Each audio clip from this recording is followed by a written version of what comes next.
já dando início, vamos fazer uma introdução. Antes da gente falar aqui sobre as questões, né? Antes da gente fazer essa revisão, em cima das questões, vou fazer uma revisão da parte teórica. Então, quando você tem medicina legal no seu edital, você vai perceber que tem lá alguns pontos específicos. Por exemplo, perícias e peritos. Quando a gente fala de perícias e peritos, a gente tem que estudar bem o artigo 6º do Código de Processo Penal e o artigo do artigo 158 até o artigo 184 do Código de Processo Penal, que é a parte das provas. Então, falou em perícias e perito, tem que estudar. Lá no artigo 6º, a gente sabe que, né, que assim que ocorre um crime, a autoridade policial que vai chegar, né, tem que chegar primeiramente no local, isso por uma questão normativa, tá?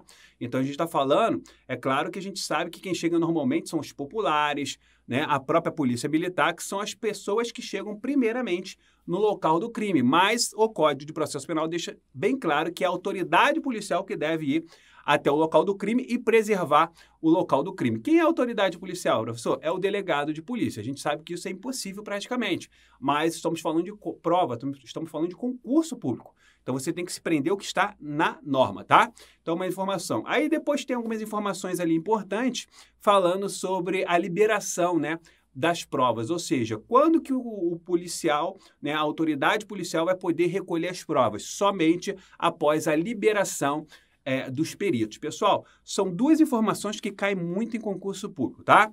Avançando mais um pouco, lá na parte das provas, você vai ter ali várias informações relevantes, do artigo 158 ao artigo 184. Entre elas, por exemplo, que a autópsia ela só pode ocorrer após 6 horas da morte. Isso também não cai, isso despenca em prova. Então, quando que pode fazer a necropsia, ou seja, a autópsia, né? Quando que o legista vai poder fazer a autópsia? Somente após 6 horas, né, da morte, ou seja, morreu, tem que aguardar 6 horas, salvo, tem as exceções. Se o perito, né, ele, pelas características, né, da morte, presumir, não ter dúvida, né, que a pessoa está em óbito realmente. Por exemplo, a pessoa toda esquartejada, né, a pessoa toda esmagada, né, por exemplo, um atropelamento, uma carreta. Então, o perito precisa fazer, né, se, por exemplo, se for constatado que pode ter sido ali uma morte, por exemplo, um atentado, uma morte dolosa, até mesmo um homicídio, né, da forma dolosa ou culposa, pode, né, de repente, levantar outros meios de prova, pode ter ali a perícia, se for constatado realmente que a pessoa morreu antes das 6 horas, pode ter. Pode também dispensar em alguns casos, pode também ser dispensada em alguns casos, tá bom? Então, pessoal, cuidado com essa parte normativa, que ela é de extrema importância para o concurso de vocês. Falando ali de exame complementar, com a parte de lesão corporal, isso tudo a gente aprende em perícias e peritos, tá? Outro ponto também de perícias e peritos importante é a Lei 12.030. A Lei 12.030 diz o seguinte, que o cargo de natureza, né, pericial, ou seja, de perícia criminal, os cargos que podem exercer atividade de natureza de perícia criminal são perito criminal, perito odontolegal e perito legista. Isso é uma imposição lá da própria Lei 12.030. E lembrando que vestígios, evidências e indícios não são palavras sinônimas, ou seja, tudo que o perito acha no local do crime, nós temos ali os vestígios, tudo, é o bruto, né, todo. Uma vez que esses vestígios sejam interpretados e analisados, nós vamos ter aí as chamadas evidências. E uma vez que dessas evidências tem-se ali um fato provado, né, que é daquele delito, né, que é daquele crime que aconteceu, nós temos os chamados indícios com base no artigo 239 do Código de Processo Penal, que traz o conceito literal, tá? Ou seja, conceito normativo de indícios. Então, vestígios, evidências e indícios não são palavras sinônimas. Avançando, você tem a parte de documentos médico-legais. Documentos médico-legais são documentos que serão ali, vamos dizer assim, de extrema importância para a atividade médico-legal. Entre eles, né, temos vários, né? Temos lá os atestados, tá? Nós temos os pareceres, nós temos o relatório médico-legal, que pode ser dividido em laudo e auto, que é a mesma coisa, tá? Só que um é ditado ao perito, o outro é escrito pelo próprio perito, né? Um é ditado pelo perito e o escrivão que redige, e o outro é feito pelo próprio perito. Nós temos ali Os depoimentos orais também são documentos, tá? Nós temos lá os prontuários médicos também, que são documentos médicos legais, ou seja, muitos são documentos que vão aí ajudar, que vão ser de interesse da medicina legal, ou seja, da perícia médico-legal. Entre eles, eu destaco 2, que são os que mais caem, o relatório médico-legal e o parecer. Quando a gente fala de perícia percipiente sobre um fato a analisar, nós estamos falando aí perícia percipiente. Nós estamos falando de relatório médico-legal, que é um documento mais minucioso, mais detalhado. Entre as suas partes, nós vamos ter a descrição. Por exemplo, um documento, um relatório médico-legal, ele tem ali o preâmbulo, ele tem a descrição, a discussão, tem os quesitos, resposta aos quesitos, ou seja, são 7 partes de um relatório médico-legal. E entre essas partes nós temos a descrição, que é o visum et repertum, ou seja, o que ele viu, o que ele examinou, ele vai descrever no relatório médico-legal, tá bom? Então, por isso que nós falamos, né, quando temos uma perícia percipiente sobre um fato a analisar, nós estamos diante de um relatório médico-legal. Agora, sobre um fato já analisado, né, por exemplo, o assistente técnico, que é o perito contratado pela parte, por exemplo, ele vai contestar a perícia oficial. Então, sobre um fato analisado, nós temos a perícia deducente. Então, se eu vou fazer uma perícia sobre um fato já analisado, ou seja, se eu vou contestar, nós temos a chamada perícia deducente e nós temos a presença aí de um parecer, né? E no parecer, pessoal, nós não temos a descrição. Tá? Nós não temos a descrição. As partes, né, do parecer são bem parecidas com a do relatório médico-legal, mas aqui no parecer nós não vamos ter a descrição. Então, do relatório médico-legal, a parte mais importante é a descrição, tá? A parte mais importante é a descrição. Agora, e do parecer, se nós não vamos ter a descrição, qual vai ser, professor? A parte mais importante do parecer. Aí, pessoal, nesse caso vai ser a discussão, tá? Mas também tem no relatório médico-legal, mas estou dizendo a parte mais importante do parecer, a discussão. Então, são partes, né? Ou seja, que estão inseridas dentro do documento, né? Por exemplo, se você abrir um documento, você vai ver lá o relatório médico-legal, você vai ver o preâmbulo, você vai ver ali o histórico, você vai ver ali os quesitos, você vai ver ali a descrição, você vai ver a discussão, você vai ver ali a resposta aos quesitos, né? E a conclusão. Então, são parte do relatório médico-legal. E no parecer também tem? Tem, só que não vai ter a descrição. Então, do relatório médico-legal, a parte mais importante é a descrição e do parecer, a parte mais importante é a discussão. Beleza, pessoal? Isso segundo Genival Veloso França, que é o papa aí praticamente da medicina legal. E temos 3 biografias, né, além da minha, que já está publicando aí, na própria editora Juspod, Medicina Legal, com foco aí na parte de concurso público. Você tem ali, por exemplo, Genival Veloso França, tá? Que é uma excelente biografia para você estudar. Você tem o Egino Hércules, que também é muito boa, e tem o Delton Cross, entre outros, tá? Mas eu gosto sempre de destacar esses 3, porque são praticamente o que as bancas utilizam aí para fazer as provas de concurso, tá bom? E no último concurso de vocês, salvo engano, foi a FUNCAB, né? E a FUNCAB, ela trabalha muito com Genival Veloso França. Pode ser que seja a FUNCAB? Sim, mas pode ser que seja outra banca. Se for, por exemplo, o CESP, aí normalmente trabalha com Genival Veloso França e com Egino Hércules, tá? Mas a prova de vocês foi bem tranquila, né? Pelo menos o último concurso. Isso você tem que tomar cuidado, que às vezes a prova foi bem tranquila, vou estudar bem básico. Não estuda bem básico não, porque muitos gabaritaram aquelas 10 questões. Muitos alunos, por exemplo, eu recebi várias mensagens aí, né, foram mais de 100, juntando aí fórum do Estratégia, concurso, juntando as redes sociais do Instagram, foram muitas mensagens que eu recebi sobre alunos que gabaritaram medicina legal.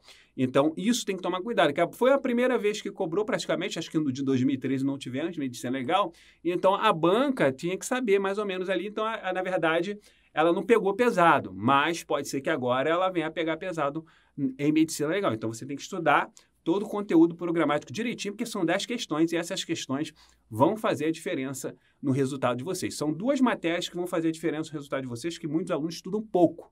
Quais são, professor? São, no caso, nós estamos falando de medicina legal e leis penais, tá? Leis penais aí são mais de 20 leis penais e eu vejo os alunos estudando de forma superficial. Aí cai uma questão um pouco mais aprofundada e o aluno erra perde um pontinho sagrado aí para jogar lá para dentro das vagas, tá bom? Então, vamos seguindo aqui rapidamente, vamos falar, né? Falamos de perícias e peritos, falamos um pouco de documentos médico-legais. A gente vai fazer questões ainda, tá, pessoal? Ainda estamos aí com bastante tempo ainda para falar hoje. Nós temos também a parte de traumatologia forense, e traumatologia forense, eu tenho que adiantar para vocês, que é a parte da medicina legal que mais cai em concurso público. Seja para qualquer área, né? Seja para delegado, para legista, para perito criminal, para agente, escrivão. Traumatologia forense é a parte que mais cai em concurso público, tá ok? E principalmente dentro de traumatologia forense, nós temos as energias de ordem mecânica. Essas que são campeãs de provas, tá? É claro que dentro de traumatologia forense, nós temos energias de ordem física, que são as ações causadas ali, por exemplo, o calor, o frio, que pode causar lesão, o calor, a eletricidade, tá? A pressão atmosférica. Então, são energias de ordem física. Essas também caem bastante.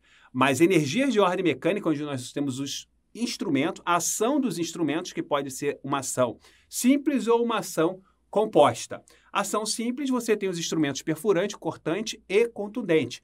E ação composta, nós temos o instrumento pérfuro cortante, corto contundente e pérfuro contundente, pérfuro cortante e corto contundente. Então, esses são de ação composta. Então, esses instrumentos caem muito em prova, tá, pessoal? Energia, a gente vai mostrar para vocês algumas questões aqui, principalmente o pérfuro contundente, que nós temos ali um exemplo clássico, que é o projétil de arma de fogo, que existe os efeitos primários e efeitos secundários do tiro. Então, você tem que saber, não tem como você não ir para a sua prova sem saber os efeitos primários e os efeitos secundários do tiro. A gente vai fazer uma questãozinha já e eu vou mostrar para vocês. Outro ponto também interessante, eu já falei de energias de ordem mecânica, física, são as energias de ordem físico-química, que nada mais é que a asfixiologia forense, tá? Então, ali você tem as asfixias puras, mistas e complexas. As puras são sufocação direta, sufocação indireta, né, que é a compressão torácica. Tem também ali a questão da troca, né, do meio, né, ou seja, gasoso para o meio líquido, o afogamento, ou do meio para gases irrespiráveis, né, como a própria asfixia por monóxido de carbono, que muitos acham que a morte por monóxido de carbono é envenenamento. Não é. É por asfixia, tá ok? Além dessas puras, nós temos as complexas, né? As complexas, nós temos ali o estrangulamento, quando a pessoa passa, né, o laço e puxa, tá ok? Ou aquele estrangulamento antibraquial, que é a famosa gravata, e o enforcamento, né? A diferença é que aqui no estrangulamento o sulco vai ser o quê? Reto. Já no enforcamento vai ser o quê? Ascendente, né? Sempre ali, praticamente, pode estar ausente, né? Mas a característica é que sempre vai ter, o sulco vai ser interrompido à altura do nó, tá? Do laço. Já isso como complexa. Já a mista nós temos nesse caso, estrangulamento, enforcamento, esganadura. A esganadura é com as mãos, tá, pessoal? Com as mãos. Então, sempre vai ter aquelas marcas unguiais, muito comum nos crimes sexuais, tá? Ou seja, nos crimes contra a dignidade sexual, principalmente no estupro, né? O pessoal segura ali, então vai ter as marcas dos dedos ali, vai ter as marcas das unhas, que são sinais característicos, né? Dentro de sexologia forense, a gente chama esse sinal de silenciamento, né? Ou seja, muito comum, às vezes, a pessoa é estuprada e não leva esse conhecimento aí às autoridades policiais por uma questão de vergonha na família, por uma questão de vergonha perante a sociedade, e às vezes tem aquelas marcas ali e fica trancada, traumatizada, enfim. Tá? Então, a esganadura é muito comum nos crimes contra a dignidade sexual. Então, fica atento nisso aí. Então, nós falamos aí das asfixias, tá? Então, falamos de todas praticamente as energias. Tem as energias químicas, né? Que temos ali os cáusticos e os venenos, tá ok? Os cáusticos nós temos ali praticamente, importante demais vocês entenderem o crime de vitriolagem, tá? O crime de vitriolagem que é causado pelos cáusticos, tá ok? E temos ali o envenenamento, temos o percurso do veneno, a gente sempre explica isso, que também é importante também. Seguindo, pessoal, avançando, outro ponto que cai muito é a tanatologia. Tanatologia que a gente estuda a morte e o morto, principalmente em cronotanatognose, tá? Que é o tempo da morte, ou seja, são fatos que vocês encontram presente. Por exemplo, você é futuro investigador de polícia, vai chegar no local de um crime, vai encontrar uma pessoa com praticamente uma rigidez generalizada, né? Ou seja, você vai ver, o perito vai falar, ó, corpo está todo duro, né? Então você vai ter certeza que aquela pessoa morreu após 8 horas. Porque a rigidez generalizada, como regra geral, né, se não houver fatores intrínsecos e extrínsecos, você vai ter ali após 8 horas. Após 8 horas, rigidez generalizada, tá? A não ser que seja também um espasmo cadavérico, que é uma rigidez abrupta, né? Que a pessoa morre e fica o corpo ali, né, naquela posição que morreu. Isso é um fato excepcional, que a gente chama de espasmo cadavérico. Tudo isso a gente vai detalhar nas nossas aulas, tá, pessoal? Sei que aqui a gente está fazendo aí uma revisão. Se você está tendo uma dificuldade de entender o que eu estou falando aqui, provavelmente você está tendo o primeiro contato, ou você ainda não aprofundou seus estudos, então veja lá, né, as nossas aulas demonstrativas, nossas videoaulas, que eu vou passo a passo detalhando tudo, item por item, para você fechar todas as questões como muitos fecharam em 2016 no concurso passado, tá bom? Então, pessoal, o que a gente vai fazer agora? Vamos fazer muitas questões, em cima dela vocês vão ver novamente o que eu já falei e vou aprofundar mais ainda aí, tá? Então, vamos aqui na tela. Não esqueçam aí de adicionar lá o professor no Instagram e no Facebook. Será um prazer ter vocês lá. Vamos lá para a nossa primeira questão. Nossa primeira questão é uma questão que foi cobrada aí pela banca Fundatec, né, em 2017, para perito legista. Olha que questão tranquila. O Código de Processo Penal, em seu artigo 6º, determina que todo local de crime deve ser preservado até a chegada dos peritos criminais. Quem é o responsável pelo isolamento e preservação do local? Falei aqui para vocês, bem tranquilo, que é a autoridade policial. Autoridade policial, que é o delegado de polícia, tá? A doutrina cita a polícia militar. Pessoal, voltando aqui para mim. Se pegar um livro de criminalística, por exemplo, você vai perceber que eles vão citar a polícia militar, que normalmente quem chega no local do crime é a polícia militar. Não está errado, tá? Mas no concurso de vocês, quando a gente fala de medicina legal, a gente tem que abordar o que está na parte normativa, tá, pessoal? Até porque o Genival Veloso França, ele cita também esse artigo 6º. Então, quem tem a obrigação de preservar o local do crime, né? Todos têm, né, a obrigação, né? Ninguém pode tornar um local idôneo em inidôneo, ou seja, mexer, né? Isso pode confundir a parte pericial, da parte local, principalmente quando é exame perinecroscópico, ou seja, em volta do corpo. Morte violenta, você vai ter um corpo. Então, em volta daquele corpo faz a perícia. Isso se chama exame perinecroscópico, ou seja, exame em volta do corpo, tá bom? Então, voltando aqui na tela, a autoridade policial, não esqueçam disso. Vamos seguindo aqui, vamos para a nossa próxima questão. Logo que tiver conhecimento da prática da infração penal, a autoridade policial deverá, olha aí, ó, foi mais ou menos algumas regras que nós citamos aqui anteriormente, mas vamos ver aqui uma por uma. Se possível e conveniente, dirigir-se ao local. Pessoal, se possível e conveniente, não, ele deve, tá? Já está errado, né? Dirigir-se ao local, providenciando que não se altere o estado e a conservação das coisas enquanto necessário, não. Também está errado aqui. Vamos lá. 2. Apreender imediatamente os instrumentos e todos os objetos que tiverem relação com o fato. Olha que pegadinha, voltando aqui para mim. Ele realmente vai aprender, né, tudo que tem a ver com o fato, tá? Mas isso só após a liberação dos peritos. Enquanto os peritos não liberarem, tá? Ou seja, não realizarem a perícia, ele não pode retirar nada dali, senão ele vai acabar tornando o local inidôneo. Então, voltando aqui na tela, então errado também o item 2. Item 3, apreender os objetos que tiverem relação com o fato após liberados pelos peritos criminais. Aí sim, correto. E dirigir-se ao local providenciando para que não se alterem o estado e a conservação das coisas até a chegada dos peritos criminais. Perfeitamente, foi o que a gente bateu logo lá no início. Vamos então aqui avançando, vamos lá. Então aqui, na verdade, ele quer agora quais são corretos, né? Então, 3 e 4, né? Então, gabarito aqui, letra E. Bem tranquila também a questão.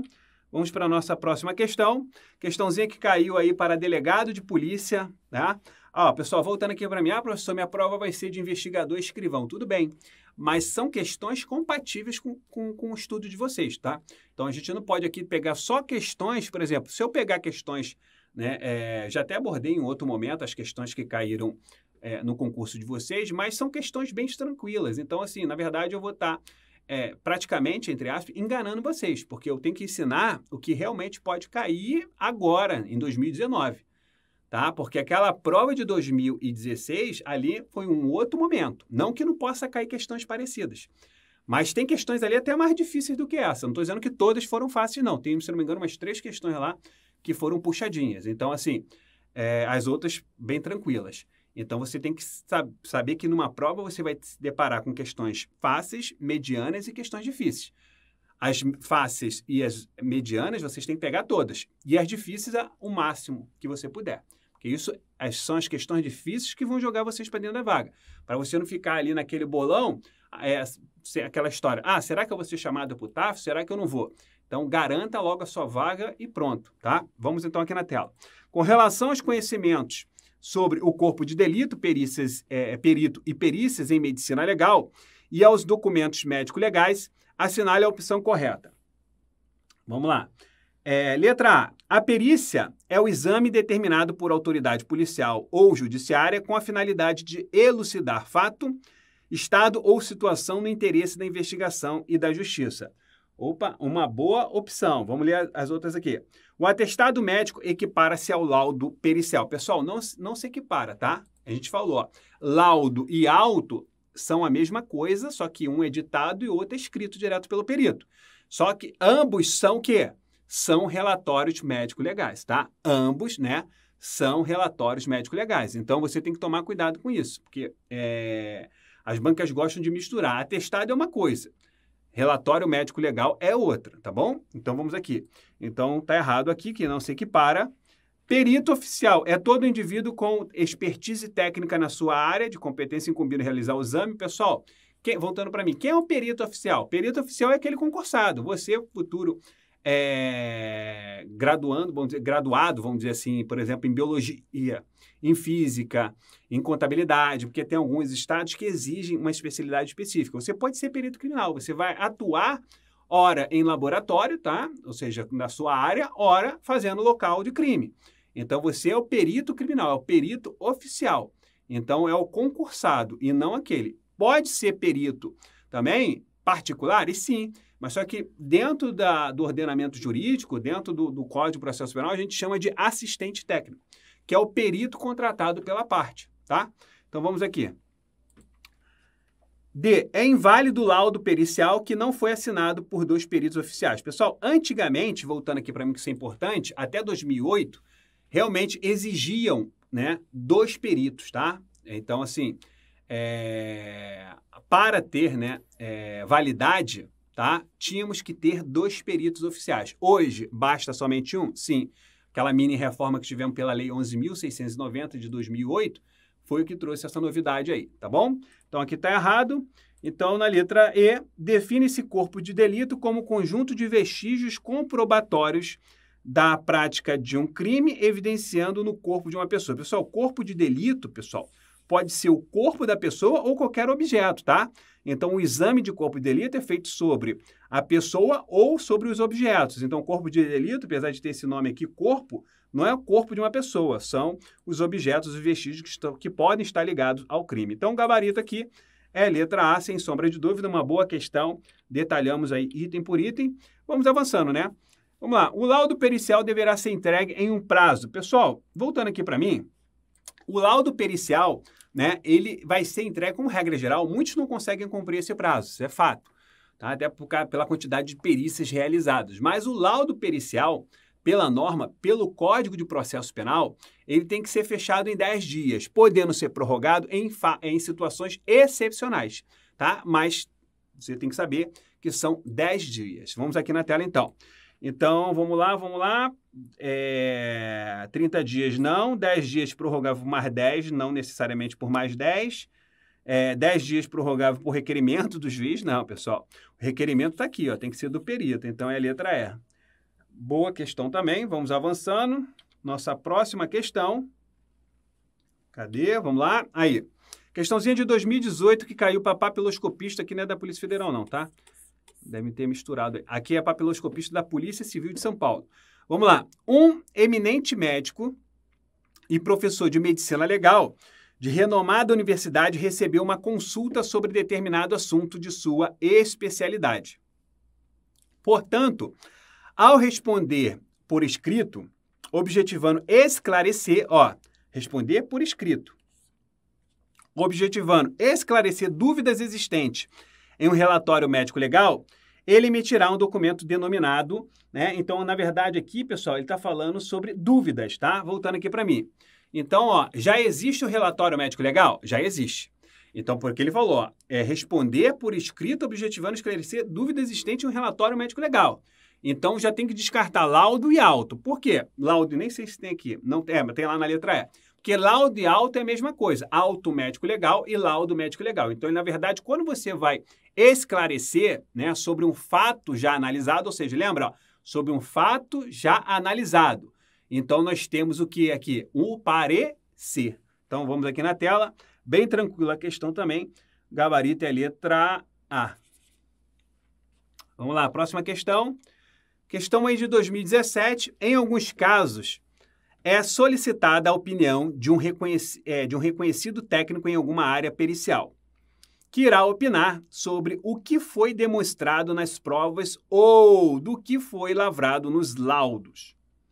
Qual das alternativas corresponde ao documento médico legal descrito? Então, na verdade, olha aqui, ó, em alguns casos, olha que interessante, ó, é solicitada a opinião de um reconhecido técnico em alguma área pericial, que irá opinar sobre o que foi demonstrado nas provas e o que foi lavrado nos laudos. Olha aqui, ó, laudos. Ou seja, pessoal, voltando aqui para mim.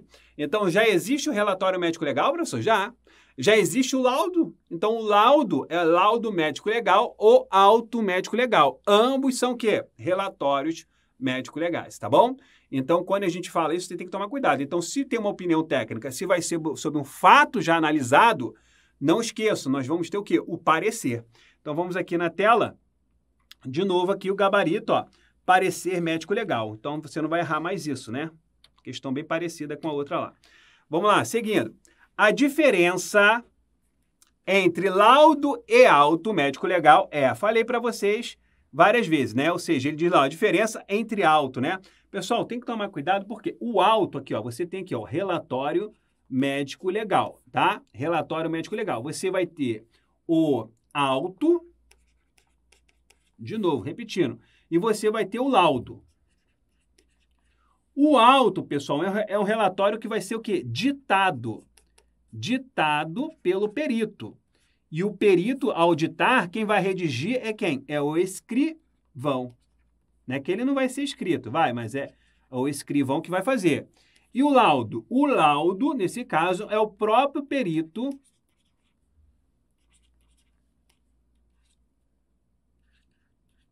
que vai redigir, tá? Então, quem vai redigir aqui é o escrivão e quem vai redigir no laudo é o escrivão. Mas ambos são relatórios, tá? Então, vamos lá. A diferença entre auto e laudo, os dois são ditados errado, o auto é apenas um resumo do laudo errado, os dois são pareceres errado, o laudo só pode ser realizado pelo escrivão errado, o primeiro é escrito, o laudo, né? É escrito, tá aqui, exatamente, o laudo é escrito e o auto médico legal, aqui, é ditado a um escrivão. Perfeitamente, foi o que a gente falou aqui. Boa questão, gabarito, letra E. Pessoal, voltando para mim. É uma questão boa para cair agora no próximo concurso de vocês, tá? Porque isso aqui cai muito em prova, impressionante. Tá bom? Isso também cai bastante em prova, essa diferença de laudo e auto, que as bancas gostam sempre de fazer pegadinha aqui com parecer. Então, vamos aqui na tela, vamos lá. Próxima questão. Toda perícia médico-legal se materializa por meio da emissão de um documento denominado laudo pericial. Beleza. A parte do laudo minudente, minudente, pormenorizada, estou destacando aqui, falando, né, de forma de propósito para vocês, detalhada e que dá embasamento à prova pericial é denominado. Pessoal, qual é a parte, voltando aqui para mim, qual é a parte mais importante do relatório médico-legal que a gente vai ter a fase dos exames, onde nós vamos ter ali o visum et repertum, que é uma expressão em latim. Ou seja, o que eu estou vendo como perito, eu vou descrever. Então, nesse caso, nós temos a descrição. Lembra aquelas partes do relatório que nós falamos? É a descrição que vai ser a parte mais minuciosa, mais detalhada, né? Onde vai ter o perito a oportunidade de descrever todos os detalhes, né? Tudo de forma bem destrinchada ali. É na parte da descrição. Vamos então aqui na tela. Lembrando que a parte mais importante do relatório médico legal, o gabarito letra D de delta. Vamos avançando, vamos lá, nossa próxima questão. Diz o seguinte: no seu campo de atuação, o perito médico-legista está diretamente envolvido na elaboração e análise de documentos médico-legais, sendo que, vamos analisar aqui uma por uma, sendo que a descrição é a parte mais eloquente e importante do laudo médico-legal. Pessoal, já para aqui, né? Gabarito letra A, foi o que eu venho batendo o tempo todo aí. Aí ele diz, a notificação, voltando aqui para mim, a notificação, pessoal, também, entre todos os documentos que nós falamos, né, acho que só ficou faltando a notificação. Notificação também é um documento médico legal, que são chamadas notificações compulsórias, que são doenças, tá? Doenças, infectos contagiosas, que pode, por exemplo, como o ebola, que ao chegar no hospital, o médico tem que se reportar às autoridades públicas, né? Para que possam providenciar, né, algum plano, alguma coisa, botar, né? Provavelmente deve ter muitas, principalmente o Ministério da Saúde, né? Junto com a parte da OMC, você deve ter ali situações que têm que ser cuidadas com certa delicadeza, né? Por quê? Porque pode causar aí um surto, né? E causar problemas muito graves aí no país. Então, existe, e não só isso, tá? Por exemplo, como violências, torturas, tá? São pessoas que, ao chegarem no hospital, tem que o médico relatar isso às autoridades públicas, tá bom? Isso são notificações compulsórias, que também são documentos médico-legais, tá bom? Então, vamos aqui na tela. A notificação é a comunicação compulsória que o médico deve fazer à autoridade sanitária. Ao atender embriagado, já não entra, né, pessoal? Então, imagina, as autoridades vai encher a caixa de e-mail lá das autoridades lá. Mas vamos lá, pessoal, brincadeiras à parte, vamos lá. Letra C. O atestado gracioso pode ser concedido pelo perito médico-legista em caso de violência sexual. Pessoal, o gracioso, voltando aqui para mim, né? Tá errado, né, pessoal? Perito legista, né? Atestado, perito legista, só se for para atestado da morte da pessoa lá, né? Mas, enfim, o atestado é o médico, né, legal que vai. É o médico, né? O pediatra, esses que vão ter o atestado, tá? Médico legista tá ligado lá ao ML. Ele não vai, pô, a pessoa foi violentada sexualmente, tem como me dar um atestado aí para eu não poder trabalhar a semana, né? Porque é o gracioso, né? Então, não existe isso, pessoal, tá bom? Então tá errado. Vamos lá. O histórico não é parte integrante do laudo, vimos que sim, né? Falei lá, preâmbulo, histórico, então tá errado. E na letra E, o principal trecho do parecer médico legal é a resposta aos quesitos, visto que contém todo o conteúdo do documento. Ele diz todo o documento, lembra que não tem, voltando para mim, pessoal. Você tem os quesitos oficiais que o médico tem que responder e tem os quesitos que são extras oficiais, ou seja, são aqueles que as partes podem fazer, ou seja, as perguntas que as partes podem fazer ao perito. Só que tem que ser encaminhada com antecedência de 10 dias, tá, pessoal? Mas tem os quesitos oficiais. Agora, dizer que tudo está ali, não, e dizer que é a parte mais importante, já falei, que é a descrição, não é os quesitos, tá bom? Então, vamos lá. Aqui, então, está errado também. Então, gabarito letra A, sem sombra de dúvida, boa questão, excelente questão, vamos avançando. Assinale a alternativa que apresenta a parte integrante de um relatório médico legal, caracterizada pela presença de informações adicionais ao laudo, confrontação de hipóteses e de controvérsias possíveis. Olha só, olha aqui, isso aqui já fala, confrontação de hipóteses, né? Ou seja, e controvérsias possíveis. Então, já tem um relatório aqui nesse caso, não tem? Relatório médico legal caracterizado pela presença de informações adicionais. Então, quando você fala, nesse caso aqui, pessoal, voltando aqui para mim, quando você tem um relatório médico legal, você vai ter ali informações que são, que, por exemplo, tem mais de um perito, né? Vamos supor que tenha 2 peritos, que vão se confrontar um com o outro. Então, o que eles têm que fazer? Eles têm que fazer uma discussão sobre aquele fato ali, até para chegar a uma conclusão. Porque se tiver mais de um perito, então, eles têm que, na verdade, entregar um relatório não com uma opinião de um, com a opinião de outro. Eles têm que chegar a uma conclusão. Ou seja, vai haver uma discussão para que possa chegar ao fato. Senão, cada um tem que ser o seu relatório, tá? Porque o juiz ele não fica adstrito ao laudo, ao relatório médico legal. Ele pode tomar sua decisão com base, né? Ou seja, interpretando ali o relatório médico legal mas só tomando a sua decisão somente com parte desse laudo, ou até mesmo sem se ficar ligado ao laudo. Ele pode ter o princípio do livre convencimento, né? Ou seja, ele pode decidir independente do laudo, mesmo que seja contrário ao laudo. Mas pode também solicitar uma nova perícia, tá? Que pode, na verdade, falar até diferente daquele primeiro laudo. Não necessariamente tem que confirmar o que está naquele laudo, que cada perito tem o seu posicionamento. Agora, se, por exemplo, a gente está numa perícia complexa, ou de repente está numa perícia que demande mais de um perito, aí tem a fase da discussão ali, onde os peritos vão citar doutrinas, vão citar discussões relevantes, até mesmo posicionamentos jurídicos, para poder enriquecer mais ainda o relatório médico-legal e subsidiar a decisão do magistrado, tá? Então, vamos aqui nesse caso. Então, nesse caso aqui, a gente está falando da discussão, que é uma parte também do relatório médico-legal, conforme eu falei lá. Avançando, pessoal, vamos lá. Outra questãozinha aí de 2017. Em medicina legal, o trauma, definido pela ação do calor local ou difuso, é denominado termonose. A respeito desse tema, assinale ali a alternativa correta. Pessoal, voltando aqui para mim. A ação do frio, nós estamos falando de energias de ordem física. Então, a gente tem a ação do frio e a ação do calor. O frio agindo direto, nós vamos chamar de geladura, as lesões causadas pelo frio de forma direta, geladuras. Já quando for difusa, nós vamos chamar de hipotermia, tá? Por quê? Porque o frio e o calor, eles podem agir de forma direta ou de forma difusa. O frio de forma difusa, hipotermia. De forma direta, né, nós temos as chamadas geladuras. Mesma coisa o calor. O calor de forma direta, nós temos as queimaduras. Já de forma difusa, nós temos as termonoses, que pode ser insolação ou o quê? A intermação. Insolação ou intermação, tá? São as chamadas termonoses, que são a ação, né, do calor de forma difusa. Vamos ver o que ele fala aqui. Vamos lá. Ele diz o seguinte: as queimaduras são exemplos do calor difuso. Não, calor direto. Difuso não. Difuso são as termonoses. Insolação e intermação. Letra B. Vamos lá, letra B. Até aqui.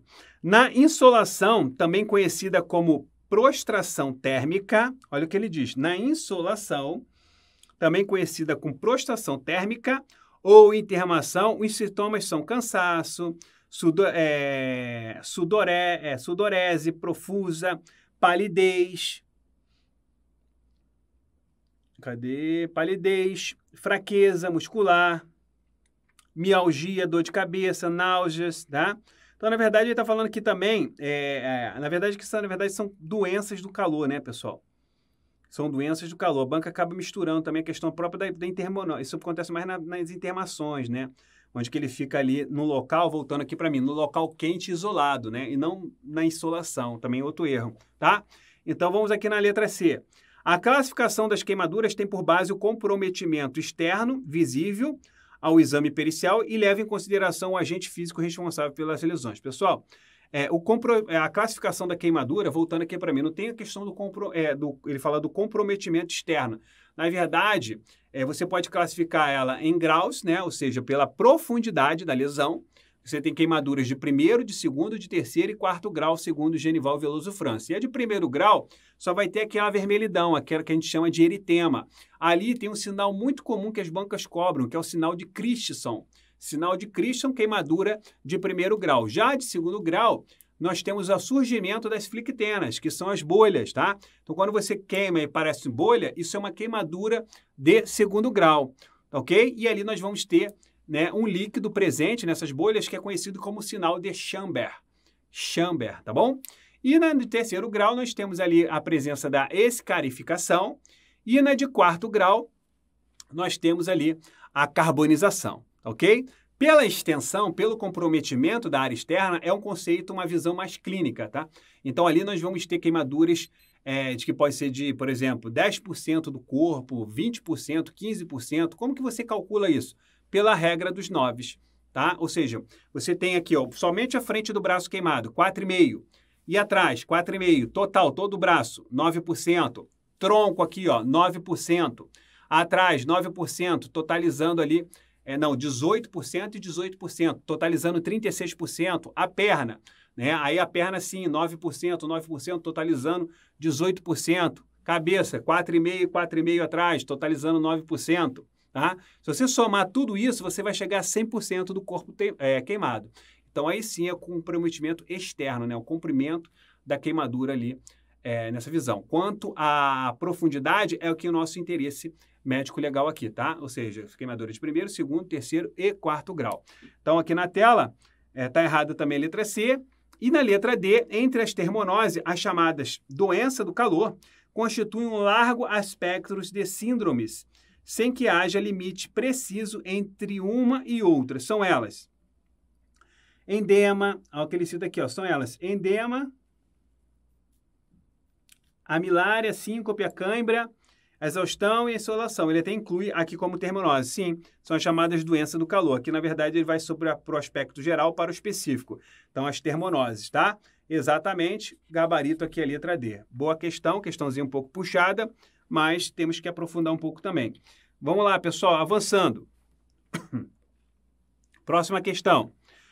O frio e o calor podem modificar o estado físico dos corpos humanos e causar lesões, respectivamente conhecidas por geladuras e queimaduras, que podem ser classificadas em graus, de 1 a 4. A gente viu aqui. Assinale a alternativa que apresenta alguma das características de cada grau, respectivamente, para geladuras e queimaduras. Vamos lá. Então, ele fala primeiro grau, vamos lá, de primeiro grau. Ele diz que é aspecto anserino da pele. Não, pessoal, tá? Primeiro grau, aspecto anserino, né? E depois, flictenas, né? Ou seja, primeiro grau não tem flictenas, tá?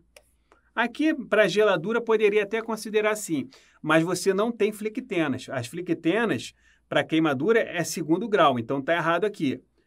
Vamos lá, segundo grau. Primeiro, ele diz eritema, né? Para geladura, né? Segundo grau. Ele diz aqui que nesse caso seria...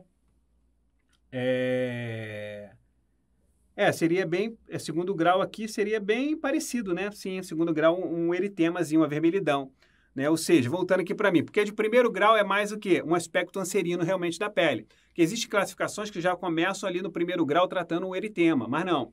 Quando a gente fala que é igual primeiro, segundo e terceiro grau, no primeiro grau você tem uma pele mais, nesse caso, anserina, tá? E na de segundo grau mais uma vermelhidão. Então isso para geladura, diferente aí um pouco da queimadura. Então por isso que a gente diz que é parecido, porque não são iguais, tá? E as flictenas, sim, aí sim, são bem parecidas, tanto a queimadura quanto a geladura em segundo grau, porque é surgimento das bolhas. Então, nós temos ali segundo grau. Já é o gabarito, praticamente, aqui. Vamos aqui na tela. Ó, questãozinha de 2019, bem tranquila também. Terceiro grau, ele diz bolhas hemorrágicas, né? Não. Agora, a incidência, né? Escarificação pode ter incidência ali aos planos musculares, sim. Mas aqui não, tá errado. E na letra D, ele diz quarto grau. Quarto grau aqui seria carbonização, né? Tá errado, né? Primeiro grau, rubefação. Flictenas está errado, tá? Alguns consideram essa vermelhidão, o eritema ali, mas na primeiro grau na geladura. Mas melhor resposta mesmo é essa aqui, segundo grau. A questão aprofundou um pouquinho, mas tranquilo, dá para matar. Vamos lá, avançando então. Na agressão por queimadura por líquido fervente, o perito verifica a presença de diversas alterações que caracterizam a queimadura de segundo grau. Representado pelo sinal, olha, segundo grau é Christian ou Chamber? Chamber, né, pessoal? Segundo grau aqui, ó, Chamber, tá? Ok? Outra que tem a ver com fogo é essa aqui, ó, Montaut. Voltando para mim, o que é a Montaut? Por exemplo, muitas pessoas morrem, às vezes, asfixiadas, ou às vezes, né, confinadas dentro de locais, por exemplo, o que aconteceu lá na Boate Kiss, e respiram aquela fumaça.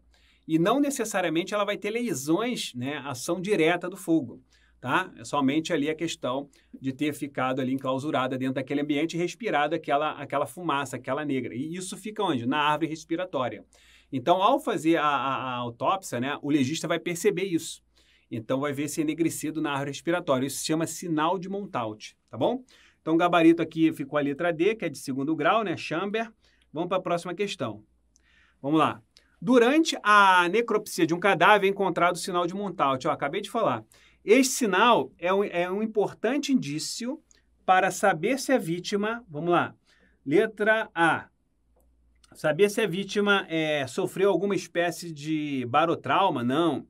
Possui lesões provocadas pela eletricidade? Não. Pessoal, voltando aqui para mim. A eletricidade, ela também é uma energia de ordem física. Só que a eletricidade, ela pode ser industrial ou artificial. Perdão, ou natural. Que a industrial e a artificial é a mesma coisa. Então, ela pode ser artificial ou industrial, né? Ou pode ser natural ou atmosférica. Quando a gente tem ali a eletricidade industrial, nós vamos ter ali, se houver o óbito ou não, nós vamos ter o chamado, né, que a gente chama de eletropleção, tá? Eletropleção. Agora, se for uma eletricidade natural, né, ou seja, um raio, uma eletricidade atmosférica, e ao atingir a pessoa, se a pessoa morreu, nós vamos ter a fulminação. Se a pessoa não morreu, a gente vai ter a fulguração. O que você precisa saber também sobre isso é o seguinte, na eletricidade artificial e industrial, nós temos uma marca, né, muito conhecida e cai muito em prova, é a marca de Jelinek, Já uma outra marca, né, outro sinal característico, um aspecto arboriforme, quando a eletricidade é atmosférica, quando a eletricidade é natural, nós temos lá o sinal de Lichtenberg. Sinal de Lichtenberg. Sinal de Lichtenberg fica aquele aspecto arboriforme ali na pessoa, no corpo, que pode sumir após algumas horas, alguns dias, tá? Então, vamos aqui na tela. Na letra C, ele diz que ingeriu alguma substância líquida, não. Possui lesões provocadas por projéteis de arma de fogo, nada a ver. E na letra E, aqui é o nosso gabarito, ó. Respirou, pois pode-se observar fuligem ao longo das vias respiratórias.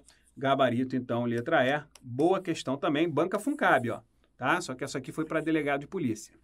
Mas pode vir assim na sua prova também. Boa questão. Vamos avançando. Próxima questão. Considerando os efeitos produzidos pela eletricidade artificial, qual das respostas abaixo não está relacionado a esses efeitos? Então, qual que não está relacionado a esses efeitos, né? Então, a gente está falando aqui eletricidade artificial, pessoal. Então, aqui é a mesma coisa que a gente falar industrial, né? Então, nós temos lá, aqui acontece a fulminação, pessoal, aqui nesse caso, não, fulminação é o quê? Natural, quando tem o óbito, e fulguração quando só a lesão. Agora, tem eletropressão? Sim. Na verdade, aqui tá um nome menos usual, né? Na verdade, teria que ser marca, tá? Mas não tá errado, não. De Jelinek e fibrilação ventricular. Acontece também com a eletricidade artificial, tá? Agora, fulminação, não. Então, o gabarito aqui ficou a letra E, porque ele quer que não está relacionado, né? Vamos lá, então. Avançando. Próxima questão. Vamos lá. Nas explosões, o efeito causado por fragmentos do artefato, como estilhaços de granada e projéteis colocados em seu interior, e por pedaço de corpos fragmentado pela explosão é denominado. Então, olha aqui, ó. Nas explosões, são as lesões por explosões, tá? O efeito causado por fragmentos. Então, são fragmentos do artefato, como estilhaço, né? Então, ele quer saber aqui como que a gente chama isso. Voltando aqui para mim. Pessoal, as lesões por explosão, nós chamamos... Na lesão, não vou dizer lesões, né? Que às vezes pode não causar. Mas a ação da explosão, ela causa os chamados blast, tá? Então, o blast, ele pode ser blast primário, blast secundário e blast terciário. O blast primário, por exemplo, você está aqui parada e teve a explosão um pouco distante, você só sentiu aquela sensação, né? O corpo, ó, só mexeu, ó. Opa, uma explosão, né? Então, o corpo só balançou. Agora, ao ser atingido, além do corpo se mexer e também os artefatos pegarem você, nesse caso, nós temos o blast secundário.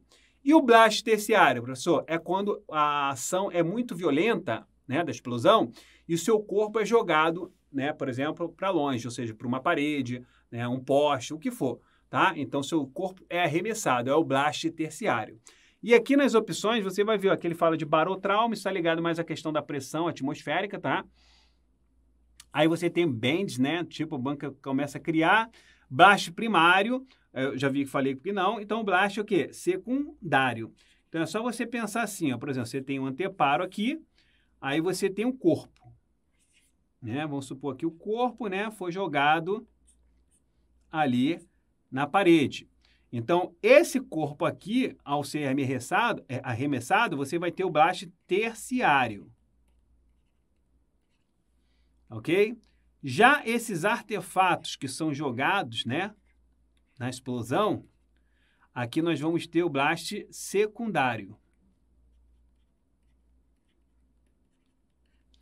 E a onda, né, aquelas ondas, né, somente a onda, somente aquela sensação da explosão, você tem aqui a explosão, vamos supor, bum, né? Explodiu. Então, somente essa onda aqui, nós temos o blast primário. Blast primário, secundário e terciário, ok? Então, tá aí um desenho aí mais ou menos, né, para você entender aí esses conceitos. Vamos lá, avançando. Próxima questão.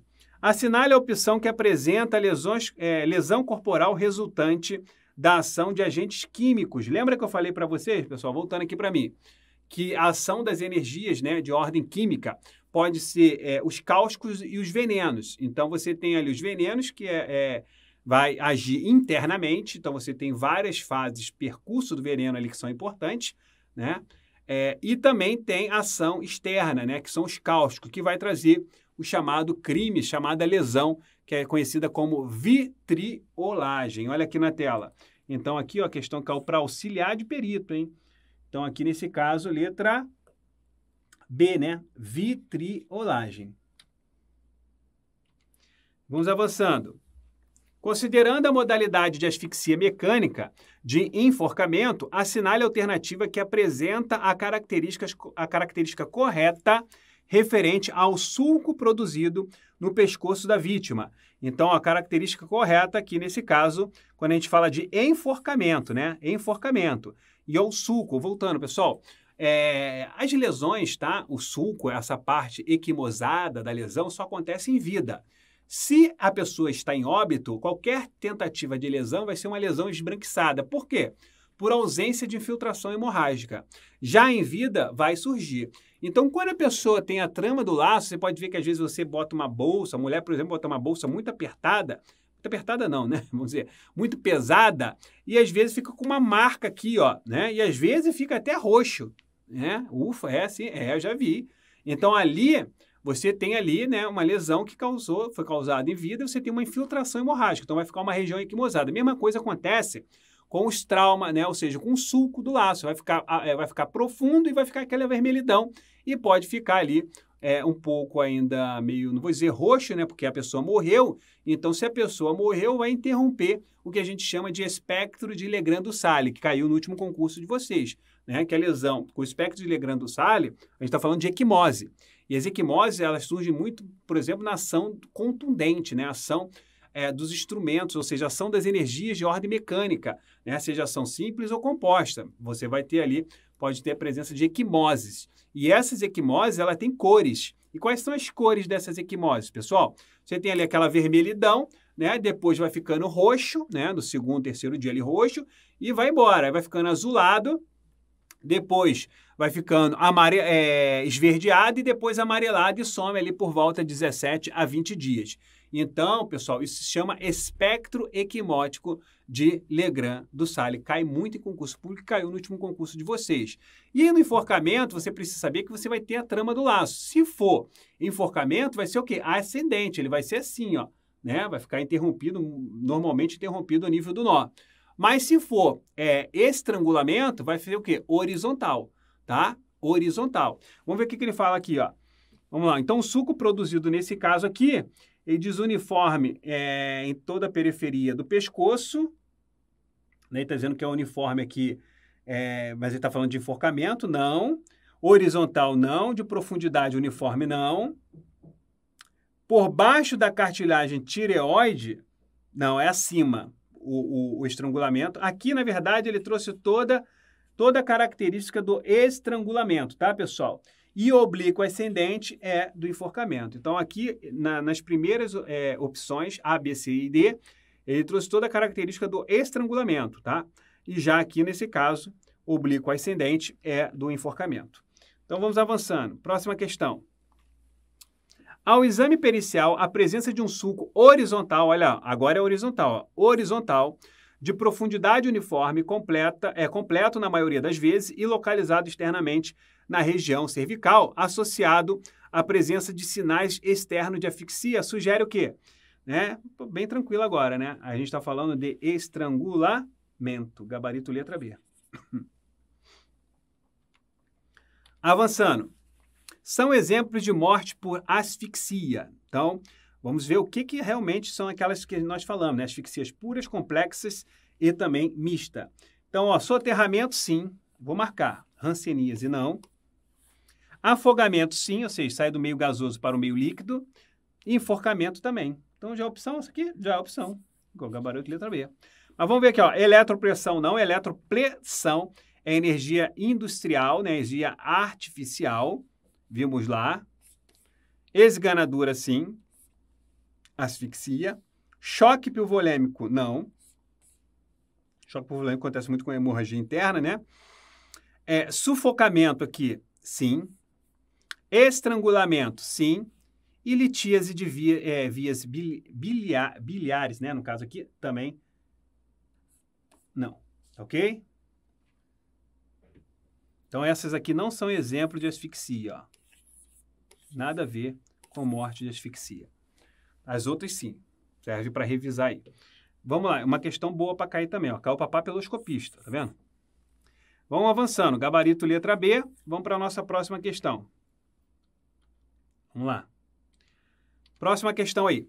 A asfixia realizada pela constrição cervical, ó, constrição cervical, com o uso das mãos, pessoal. O uso das mãos ficou bem fácil, né? É a esganadura. Letra A. Voltando, ó, lembra? Esganadura, que é aquela mista, né? E a complexa, que é o enforcamento e estrangulamento. Enforcamento pode ser uma chave de perna, uma chave de braço, ó, né? Que a gente chama de estrangulamento antibraquial. E a esganadura é com as mãos, ó. Vai pegar ali as mãos e vai forçar para enforcar a pessoa, né?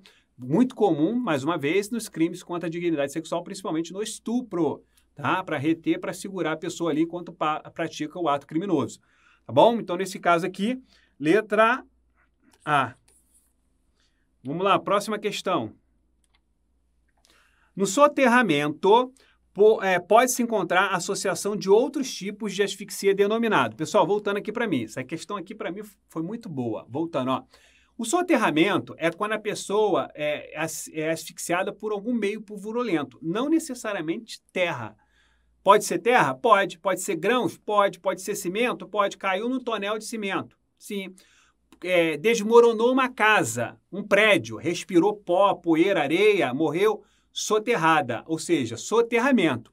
Mas principalmente quando há um desmoronamento, pode acontecer de alguns concretos atingirem o quê? Bater na região torácica, compressar. E essa compressão torácica a gente chama de sufocação indireta. O que acontece também com aqueles que são crucificados, tá? Que é a chamada sufocação posicional. E essa sufocação posicional, né, a pessoa morrendo crucificada, ela é uma das modalidades de sufocação indireta também, tá bom? Então, quando a gente tem soterramento, a gente pode ter também uma sufocação indireta. Vamos aqui, ó.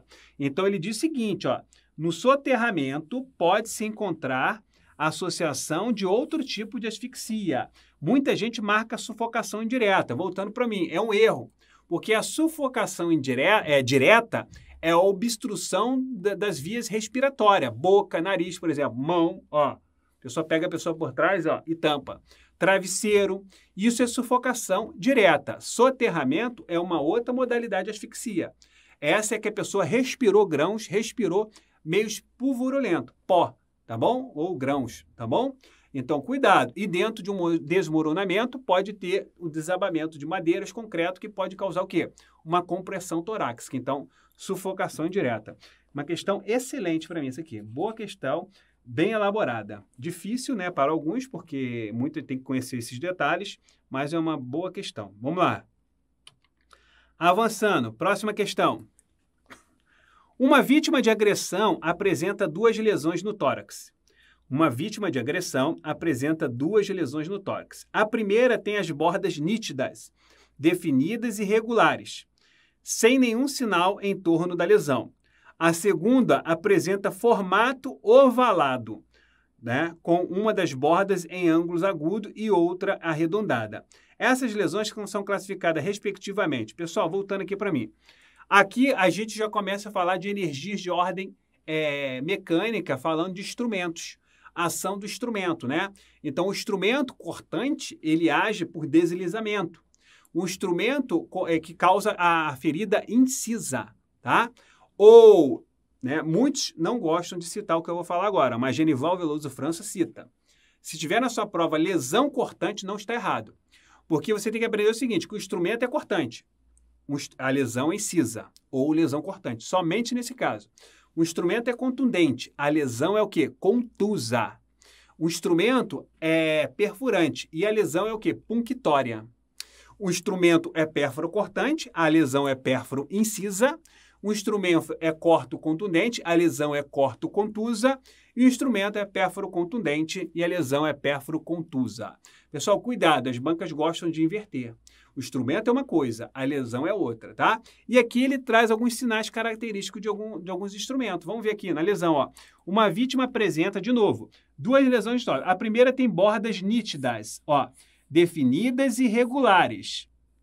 Então, você provavelmente, né, quando você fala de bordas nítidas, ó, imagina um corte, ó, bordas nítidas, né, definidas, regulares, diferente de uma lesão assim, ó, que pode ser uma ação que pode ser uma ação contusa, né? Pode ser uma ação, ou seja, bordas irregulares, né? Então, mais nítida. Então, isso aqui é uma ação que, né? Uma lesão incisa.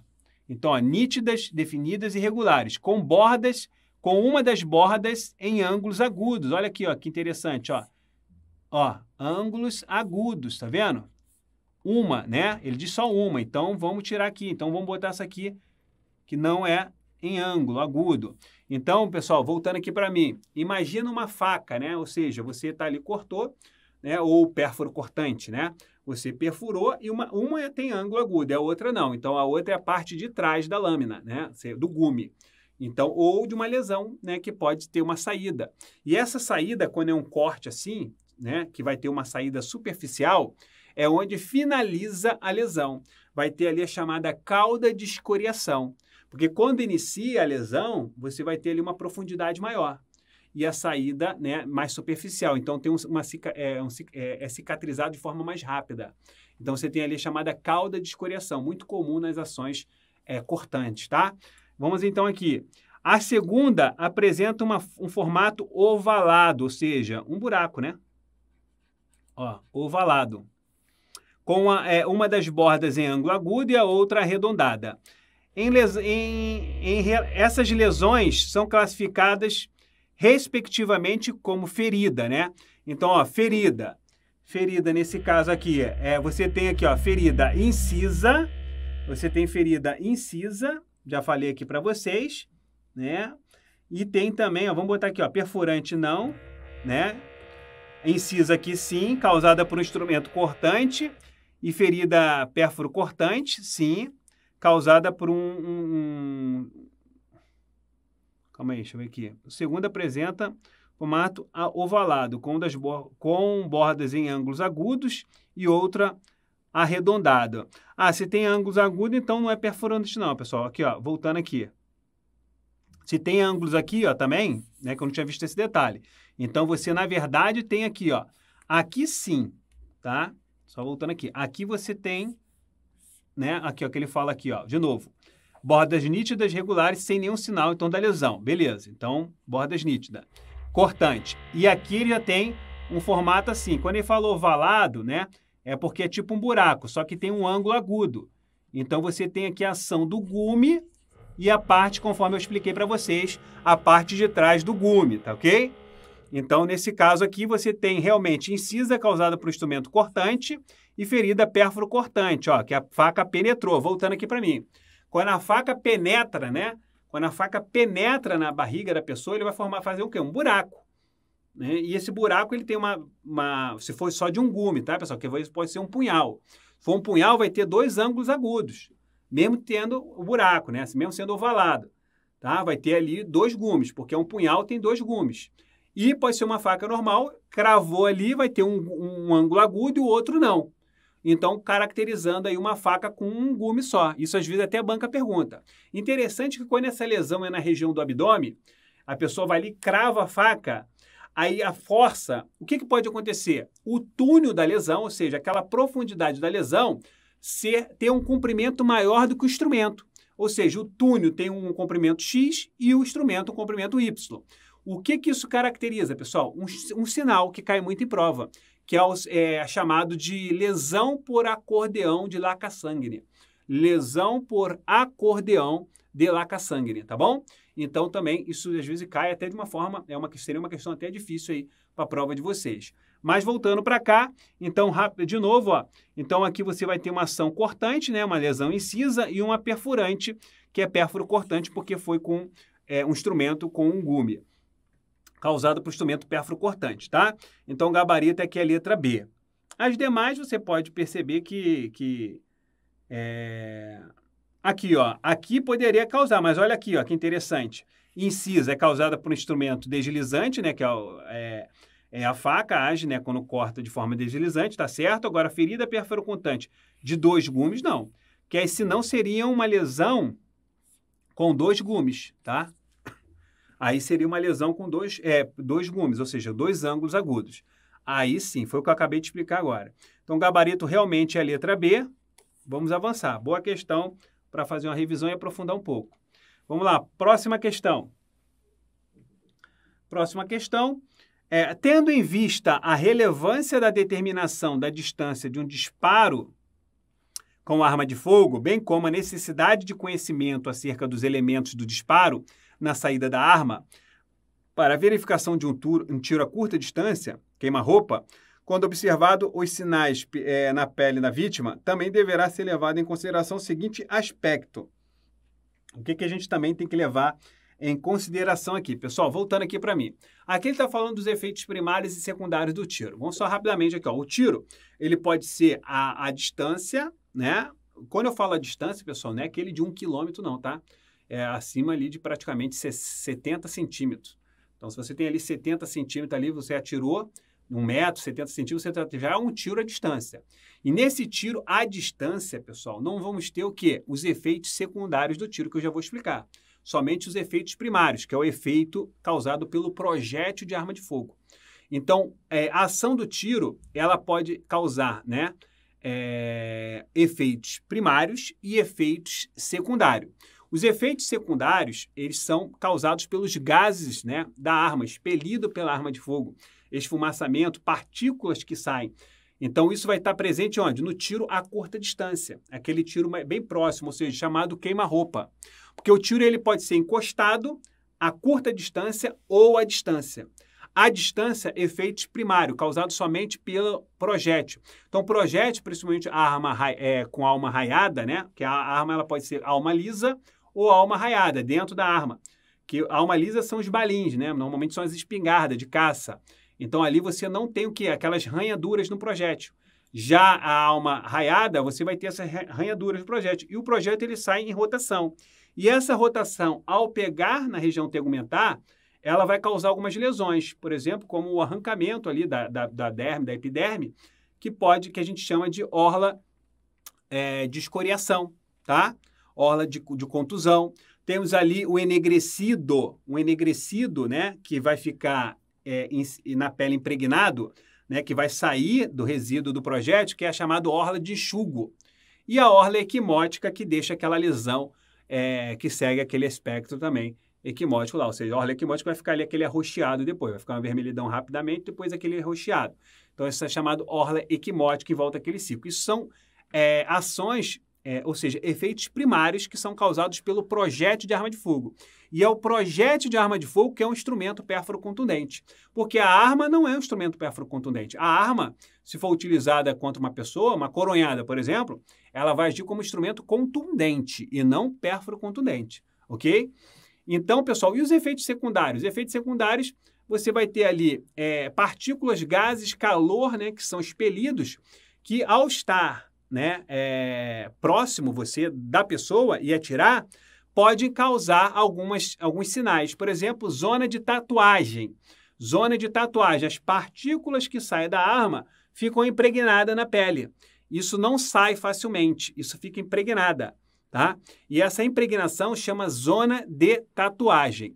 Já o aquecimento, aquele calor, tá, que sai da arma de fogo, os gases que são expelidos, pode queimar um pouco a pele. Isso chama de zona de chamuscamento.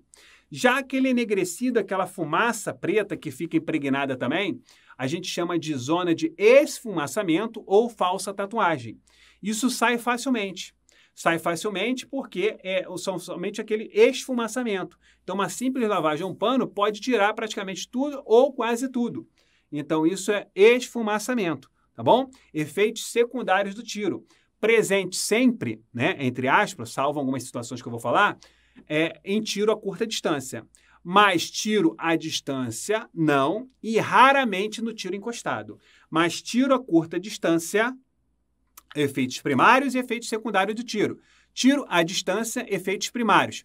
E tiro encostado, tá? Existem algumas características específicas do tiro, tá? Raramente algum efeito secundário. Eu tenho que falar isso porque isso já caiu, tá? Eu discordo, mas já caiu, então raramente tem ali efeitos secundários, tá bom?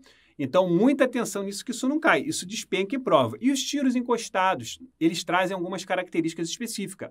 Por exemplo, o tiro encostado, se não for num plano ósseo, se não for sob um plano ósseo, né, no crânio, né, numa região do tórax, o que for, que não tem um plano ósseo abaixo do tiro, você tem alguns sinais específicos, por exemplo, como o sinal de Pulper-Verganet. O que é o sinal de Pulper-Verganet?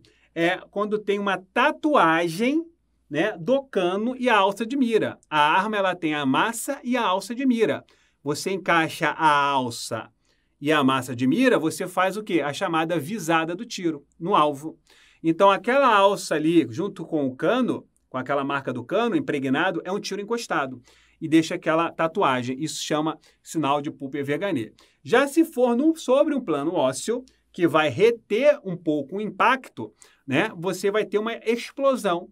E essa explosão vai deixar uma lesão com aspecto estrelado com um furo no plano ósseo. E esse aspecto estrelado a gente chama de câmara de mina de Hoffman. Câmara de mina de Hoffman.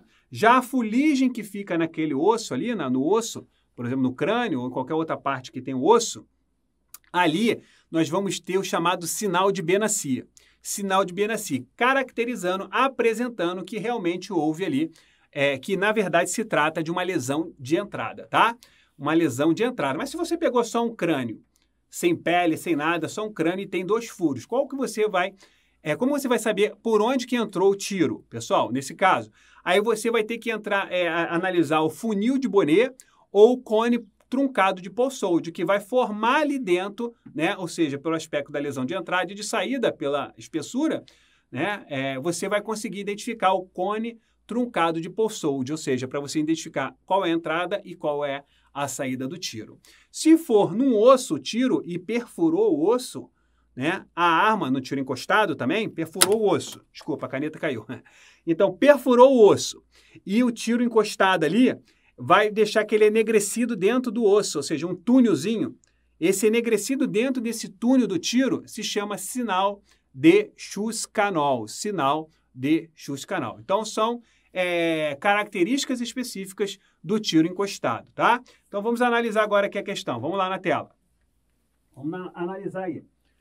Primeira, então, ele diz o seguinte, ele está falando aqui que houve, olha que interessante aqui, ele está falando aqui que houve um disparo, cadê aqui, ó, acerca dos elementos do disparo na saída da arma para verificação de um tiro a curta distância ou a queima-roupa. Quando observados os sinais na pele da vítima, então na pele, também deverá ser levado em consideração o seguinte aspecto. Vamos lá, ele diz, ó, a zona de chamuscamento é um sinal indispensável. Ele diz que a zona de chamuscamento é um sinal indispensável. Aí, pessoal, voltando aqui para mim, aí eu preciso falar para vocês que é tiro a curta distância, efeitos primários e efeitos secundários. Mas dependendo se a pessoa, vamos supor que a pessoa esteja com um casaco, né? Um casaco de couro, né? Grosso assim, esses efeitos secundários podem ficar retidos nesse casaco. Então, no corpo, você não vai encontrar isso. Então, ele diz que é um sinal indispensável. Não, pode ser dispensável. Então, está errado aqui. Tá? Qualquer efeito secundário. Olha a letra B. O orifício de entrada do PAF, ou seja, lesão por arma de fogo, apresentará bordas nítidas e chamuscada. Ele está dizendo que o orifício de entrada do PAF apresentará bordas nitidamente chamuscada. Não necessariamente também. Tá? Não necessariamente. É um erro. Letra C. A zona de tatuagem será marcado do limite dessa distância. Sim. A zona, olha só, voltando aqui, se tiver presente a zona de tatuagem, está dizendo que vai ter, necessariamente. Mas se tiver a zona de tatuagem, você consegue também, né, verificar a questão da distância, tá? Dependendo da forma impregnada. Até de onde veio o tiro, se veio de cima, se veio de baixo, ou seja, você tem um orifício de entrada. E embaixo tem partículas espalhadas. E em cima da lesão, uma concentração forte de partículas. Ambas, embaixo e em cima, são zonas de tatuagem causadas por partículas do tiro? Sim. Mas percebe-se que a parte que está concentrada está mais próxima onde? Do cano. Então, na verdade, a lesão veio de cima para baixo. Então, o perito também consegue identificar, tá? Então, nesse caso aqui, a letra C, por enquanto, é a melhor. Vamos ver a letra D. A orla de escoriação será simétrica em relação ao orifício da entrada do PAF. Não. Olha a letra E. O sinal de Verganet, Pupil-Verganet, né, é um parâmetro a ser levado em conta. Não, porque aqui seria encostado. A gente está falando de tiro a curta distância. Então, está errado aí a letra E. Então, realmente, a melhor opção aqui é a letra C. Boa questão também, aprofundou bastante a banca. Vamos avançando. Próxima questão. Ó, a banca de vocês aí, da última, né? A última banca de vocês aí. Funcab. Nos disparos de projéteis de arma de fogo, em que resulta em orifício de entrada com a forma irregular, ou seja, entrada com forma irregular, né? Ô, pessoal, voltando aqui para mim. O tiro, ele, quando atinge a pessoa, vai ter um orifício de entrada. Essa entrada é regular, a saída é irregular. Agora, a entrada pode ser irregular também se for encostada, porque aí vai ter aquela explosão, então você não vai ter um orifício, você vai ter um aspecto irregular também. Vamos lá. Então, o orifício de entrada com a forma irregular, denteada ou com entalhes, pela ação resultante dos gases que descolam e dilaceram os tecidos, bem como bordas evertidas e presença de sinal de Verganet. A definição refere-se a uma espécie de tiro. Pessoal, aqui, na verdade, a gente está falando de um tiro o quê, pessoal? Encostado, né? Agora, interessante é o banca colocar isso aqui, né? É incoerente. Por quê? Porque para ter o sinal, a borda invertida, a borda vai ter a explosão da pele. Então, você não vai ter mais desenho nenhum ali, né? Pode ter em partes, né? Assim, mas não necessariamente aquela lesão nítida. Isso acontece quando não é sobre o plano ósseo. Quando é sobre o plano ósseo, aí sim a câmera de mira de Hoffman irregular. Mas, de qualquer forma, o sinal aqui é encostado. Mais questionável essa questão, tá? Questão bem, vou dizer assim, mal elaborada demais. Então, vamos aqui na tela, porque ele não poderia colocar isso aqui. Ele tinha que colocar a câmera de mira de Hoffman, aí sim. Vamos lá. Avançando. Próxima questão. Funiversa aí. Assinale a alternativa que apresenta um elemento caracterizador de um disparo de arma de fogo encostado. Opa, ó, encostado, com o plano ósseo subjacente. Então, aqui nesse caso aqui, vamos lá, você tem zona de queimadura, quem está falando, encostado, né? Câmara de mina de Hoffman, né? Aqui nesse caso é uma boa opção, câmara de mina de Hoffman, né? Porque é encostado. Orla de esfumaçamento espiralada, não. Queimadura aqui também não. Anel de Fischer. Anel de Fischer, pessoal, voltando aqui para mim, é quando você tem ali a orla de escoriação e de contusão, né? Então, você forma ali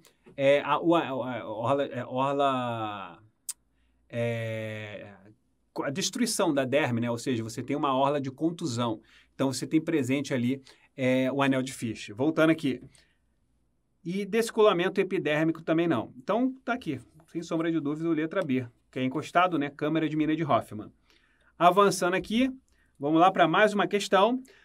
Como resultado do processo natural de putrefação, resultado ele está falando agora, a gente está começando a falar de tanatologia, tá, pessoal?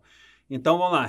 Como resultado de processo natural de putrefação do corpo após a morte, em determinada fase ocorre uma dissolução dos tecidos, por ação conjunta de micro-organismos e fauna cadavérica, a qual é composta de larvas e insetos. Esse fenômeno ocorre em qual fase, né? Pessoal, o que você precisa saber, voltando aqui para mim, quando a pessoa morre, você tem os efeitos abióticos imediatos, né? Por exemplo, com a perda da sensibilidade, né? Por exemplo, a pessoa morreu, perde logo imediatamente a sensibilidade, né? A ausência de respiração. Então, isso são efeitos abióticos imediatos, tá? Agora, nós temos os efeitos abióticos consecutivos, os efeitos abióticos mediatos, né? Você tem os efeitos abióticos imediatos e o mediato, né? Que depois vai surgir os consecutivos, que podem ser transformativos, né? Ou seja, os efeitos transformativos, né? Que vão ser destrutivos ou conservadores. Mas antes de entrar nos efeitos transformativos, nós temos abióticos mediatos, que são os posteriores. Já falei os imediatos, né? O que acontece praticamente, e o mediato. O mediato, na verdade, pessoal, o que acontece posteriormente, por exemplo, é o chamado LAR. Lembra do LAR, né? Se você estudou medicina legal, você vai lembrar que são os livores cadavéricos, né? O algor, né, mortis, que é o chamado esfriamento cadavérico, e o rigor mortis, que é chamado de rigidez cadavérica, né? Então, ali vai estar presente o dessecamento, né? Ou seja, por exemplo, a mancha de Postes, ela acontece depois da morte, depois dos efeitos imediatos, o sangue, né, ele vai ficar fixado conforme a posição do corpo. Se ele morreu enforcado, vai ter uma concentração do sangue, por exemplo, na parte inferior. Então, essa parte inferior ela vai ficar mais rosada, uma cor mais avermelhada, mais forte da pessoa morta, porque o sangue se concentrou ali. Se a pessoa está deitada, né, vamos supor assim, falar assim em português mais claro para vocês, sem usar muito a parte técnica, para também não confundir, se ele ficou a parte barriga mais para cima, as costas, né, as costas é que vai ter a parte da concentração do sangue. Se ficou com a barriga no solo, essa parte frontal que vai ter a concentração do sangue. Isso se chama de manchas de hipóstase, que são chamados de livores cadavéricos. E essas manchas de hipóstase, elas vão fixar após 12 horas. Pode mexer o corpo, virar, jogar, o que for, elas não vão mudar. Agora, antes das 12 horas, pode mudar? Pode mudar. Depois, não. Então, manchas fixas. Isso acontece, né, nesses efeitos mediatos, ou seja, após os efeitos imediatos, tá? E o esfriamento, a mesma coisa. O corpo, né, nas 3 primeiras horas, a cada hora, tem um esfriamento de 0,5 graus. Da 4ª hora em diante, 1 grau até se equilibrar. Então, se chama algor mortis, esfriamento cadavérico. E a rigidez cadavérica, nós temos que lembrar que temos a lei de Liszt e Summer, né? Ou seja, a rigidez vai começando aqui pelo pescoço, pela nuca, né? Pela mandíbula, nuca, aí vai descendo, membros superiores, a parte do tórax e membros inferiores. Então, após 8 horas, nós temos a rigidez completa, tá? Rigidez completa. E a flacidez, quando já vai iniciando ali o período da putrefação, que a gente vai falar já já, você tem ali a flacidez também iniciando pela mesma posição. A rigidez começa por cima para baixo e a flacidez também. As bancas gostam de dizer que começa de baixo para cima. Errado. De cima para baixo também. Se começou rígido por aqui, logo aqui que vai ficar flácido depois no período putrefativo, tá?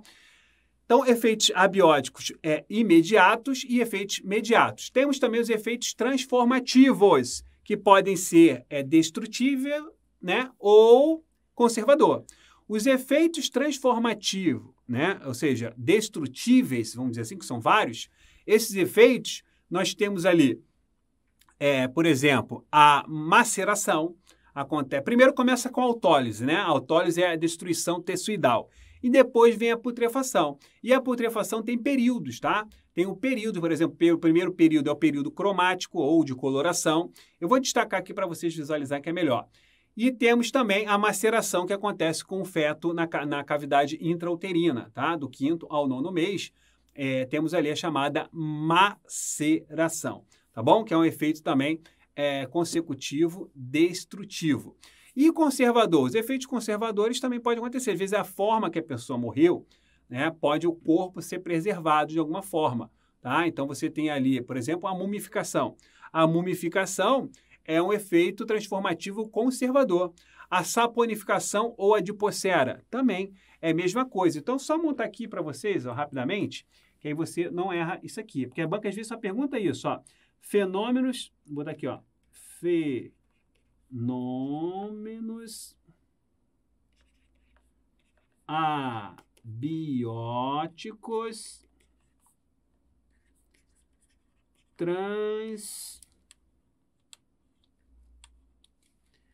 transformativos. Então, você tem aqui, primeiro, os destrutíveis.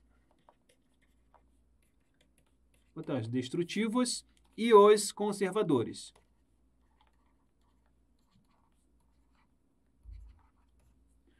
Os destrutivos têm a autólise,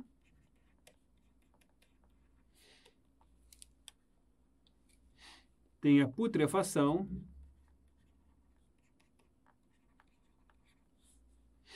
e tem a maceração.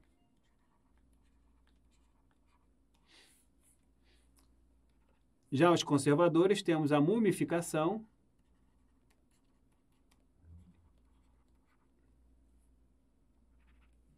a saponificação,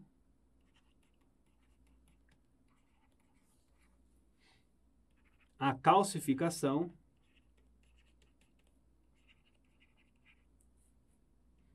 e a corificação.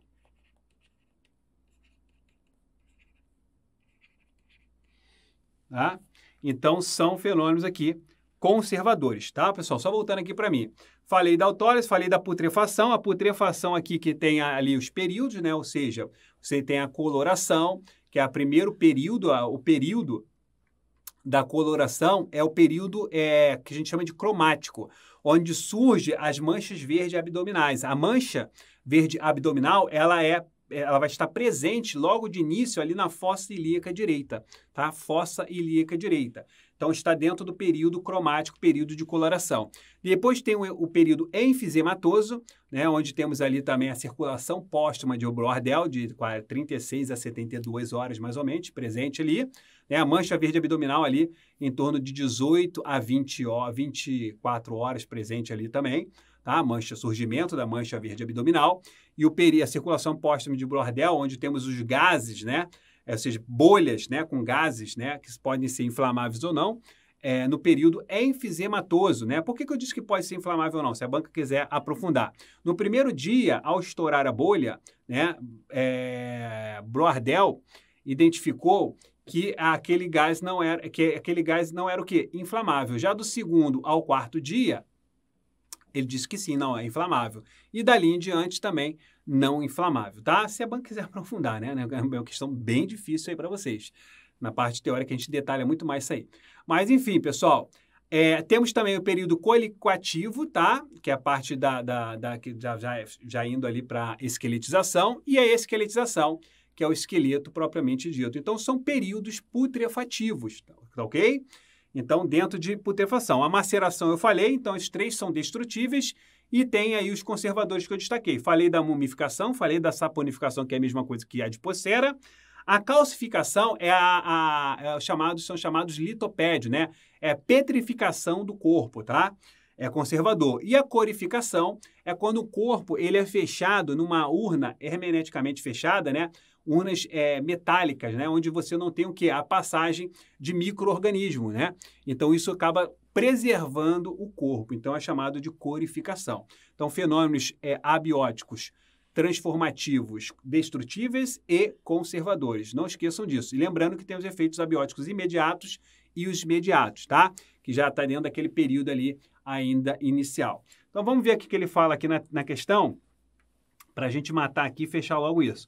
Como resultado do processo natural da putrefação do corpo, após a morte, em determinada fase ocorre uma dissolução dos tecidos, por ação conjunta de micro-organismo e falda cadavérica, a qual é composta de larvas e inseto. Esse fenômeno, então, agora ficou bem fácil, bem tranquilo. A gente está falando aqui, pessoal, nesse caso de quê? A gente está falando de período coliquativo, né? Ou seja, período coliquativo, que é um dos períodos putrefativo, porque ele está falando aqui, ó, processo natural de putrefação. Falei do cromático, aqui não é, né? Falei do enfizematoso, que é gasoso, esqueletização também não é, que é o último. Esse aqui está errado, porque esse aqui é conservador. Mas esses 4 aqui são, mas primeiro vem esse, depois vem o gasoso, depois vem o coliquativo e a esqueletização. E quando ele fala de dissolução dos tecidos por ação conjunta de micro-organismo e falda cadavérica, a gente está falando do período coliquativo, tá? Coliquativa, né? Gabarito letra D de delta. Boa questão também. Vamos fazer aqui mais uma. Vamos lá. Denomina-se o processo especial, olha aqui, ó, de transformação que ocorre no cadáver do feto retido no útero materno do 6º ao 9º mês. Alguns dizem do 5º ao 9º mês, mas Genival Veloso Fancer, ele fala do 6º ao 9º mês, tá? Da gravidez. A gente está falando de quê aqui, pessoal? De maceração. Questão também boa aqui, ó. Estamos falando de maceração. Então, o gabarito aqui é a letra C. Tá ok? Então, voltando aqui para mim, pessoal, já no nosso limite aí, fechamos então aqui mais uma grande revisão. É claro, não deu para abordar tudo, né? Mas falei tem bastante informação aí, pessoal, tá? Então, assim, dá para fazer uma revisão sobre muitos pontos. Então, reveja o vídeo, né? Porque daqui, com certeza, teremos questões aí na sua prova aí. Tá ok, pessoal? Não se esqueçam disso. Sigam lá o professor, @prof_Herculano, tá? @prof_Herculano. Será um prazer ter vocês lá com a gente. Um grande abraço e nos veremos aí nos próximos encontros aí, nas próximas aulas, aulões presenciais, aulões online, gravações online, onde for, estaremos aí juntos aí, dando essa força aí para que você consiga aí a sua aprovação. Um grande abraço, até mais, pessoal.